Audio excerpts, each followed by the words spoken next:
netral. Kenapa 6, 7, 8 itu di sini itu dilambangkan, maaf ya, ditaruh menjadi netral gitu. Karena 6 itu udah hampir netral dan 8 juga hampir mendekati netral. Makanya 6 sama 8 itu tetap asam, masih bersifat asam, belum netral tapi mendekati netral gitu. Lanjut. Nah, yang tadi kan kita nggak bisa mencicipi ataupun memegang sebuah larutan ataupun zat untuk kita mengecek apakah itu asam atau basa. Nah, ada alatnya, namanya indikator. Indikator adalah zat yang dapat berubah warna tergantung pada apakah zat tersebut berada dalam larutan asam ataupun larutan basa. Jadi dia itu bisa mendeteksi sifat larutan itu asam atau basa. Nah, yang pertama itu biasanya kita memakai kertas lakmus. Dia itu bisa berubah menjadi merah dalam asam dan menjadi biru dalam basa. Nanti ada contohnya slide selanjutnya. Dan ada lakmus universal, yaitu warnanya coklat warna-warni ya kan. Nah, dia itu memberikan spektrum berbagai warna menunjukkan nilai pH secara lebih ketat. Kalau kertas lakmus kita cuma bisa lihat apakah itu basa, apakah itu asam. Sedangkan lakmus universal itu bisa menunjukkan dia pH berapa, bukan hanya dia itu asam atau basa. Satu lagi ada indikator alami dan sintetis. Indikator buatan dan dari bahan alam juga dapat menentukan sifat sebuah larutan. Jadi bukan cuma kertas-kertas ini. Jadi kita bisa pakai bahan alami atau bahan yang ada di laboratorium. Oke. Tulis aja ya. Ya. Tadi udah tulis.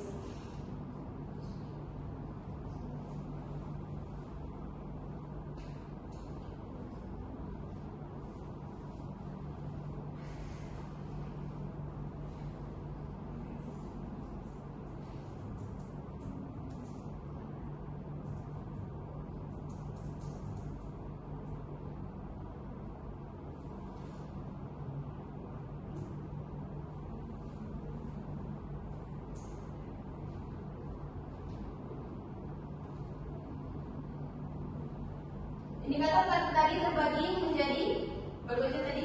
3. Apa aja? Kertas lakmus,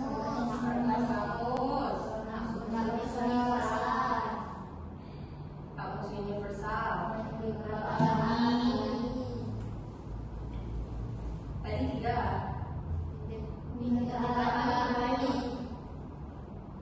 Dan sintesis. Apanya sintesis?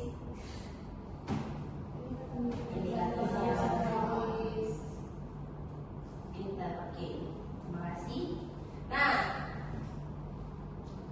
selanjutnya, ini dia kertas lakmus dan indikator universal. Jadi bisa dilihat itu kertas lakmus kan dia awalnya merah dan biru. Ketika keduanya dicelupkan ke larutan asam, yang merah tetap merah, yang biru jadi merah. Sedangkan di basa, lakmus biru tetap biru, lakmus merah jadi biru. Kalau di netral keduanya tidak berubah. Bisa dilihat di sini ya. Nah, ada satu lagi indikator universal. Gimana caranya, Bu? Ada yang tahu gimana caranya? Tahu, coba Ramazani lagi. Pertama, yang universal itu dimasukin ke dalam larutannya. Nanti kita cek pakai yang tabel itu. Nanti kita sesuaikan warnanya. Kalau misalnya warnanya sama di pH 4, berarti dia bersifat asam gitu. Pinter. Oke, terima kasih ya, Ahmad. Betul sekali, indikator universal itu kertas yang ini yang cuma sekelingking itu dicelupkan ke dalam larutan, terus tinggal dicocokkan warna pada tabel indikator universal, gitu ya. Oke, next. Nah, indikator alami dan sintesis. Alami udah pasti berbahan alam. Ini contohnya aja. Ibu api itu ada bunga sepatu, bayam merah, kunyit, dan kumis ungu. Warna mula-mulanya itu, kenapa di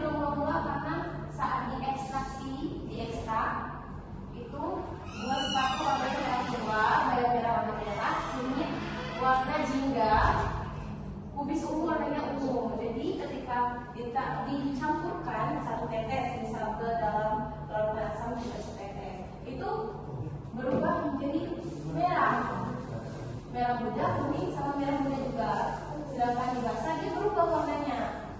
Itu makanya dia bisa jadi indikator karena dia ketika dicampurkan di asam dia berbeda warnanya, ketika dicampurkan di basah dia berbeda warnanya.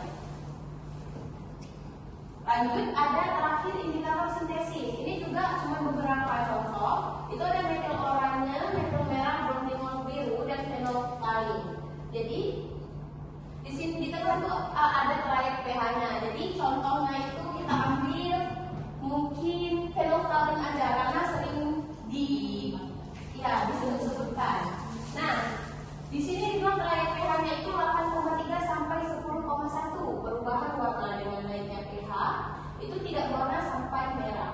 Berarti di saat 8,3 itu dia belum berwarna ketika dicampurkan sama larutan basah ya, karena trayek pH-nya 8,3. Lalu saat 8,4 itu sudah mulai ada warna, perubahan warnanya mulai berubah sampai dengan pH 10,1 baru berubah menjadi merah. Kalau misalnya di antara 8,3 ke 10,1 itu mungkin pertama cuma merah muda, terus semakin pekat sampai 10,1 dia berubah menjadi merah. Oke, lanjut. Nah, bisa dilihat anak-anak di sini ada contoh dari indikator ya. Bisa dilihat di sini.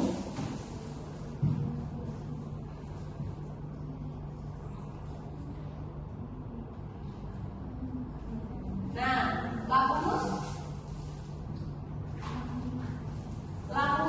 merah. Nah, ini di sini ada oranye, air garam, sama pasta gigi. Ada ini orange water.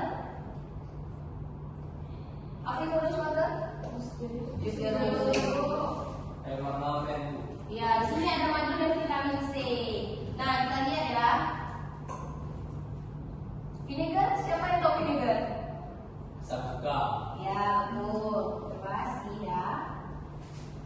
Nah, tadi lakmus biru dicelupkan ke dalam asam luka, dia berubah jadi merah.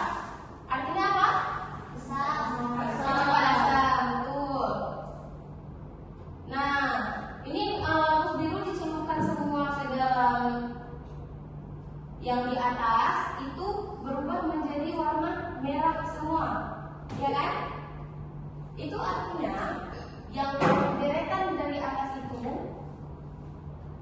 bersifat asam, sedangkan yang di bawah, kita ulang lagi, lakmus biru tetap biru. Nah, tapi tadi ada lakmus merah dicelupkan ke air garam itu tetap merah, artinya netral. Oke. Kalau mau lebih detail pakai indikator universal kayak tadi Ramadhani bilang, itu tinggal dicelupkan dan dicocokkan warnanya.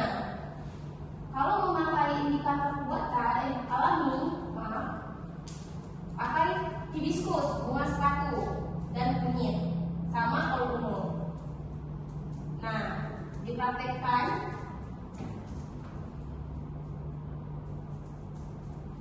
Dicuka bersifat asam atau asid karena warnanya jadi warna pink. Kalau di air deterjen berubah jadi warna kuning kehijauan. Itu. Kalau misalnya kunyit ketika di larutan asam dia berubah dari jingga berubah jadi kuning. Ketika di deterjen jadi warna merah kecoklatan. Kalau dari ungu di asam itu bakal berubah jadi merah muda, sedangkan di basah jadi hijau. Gitu. Jadi artinya tidak semua bahan alam itu, ini disclaimer, tidak semua bahan alam bisa jadi indikator. Tapi kalau misalnya kayak tadi ketika ditaruh dalam asam itu berubah menjadi contoh tadi hibiscus warna merah, sedangkan pada di basah itu berubah warna lain warna kuning, itu bisa dijadikan indikator. Seperti itu ya. Nah, the beauty of her face was beyond my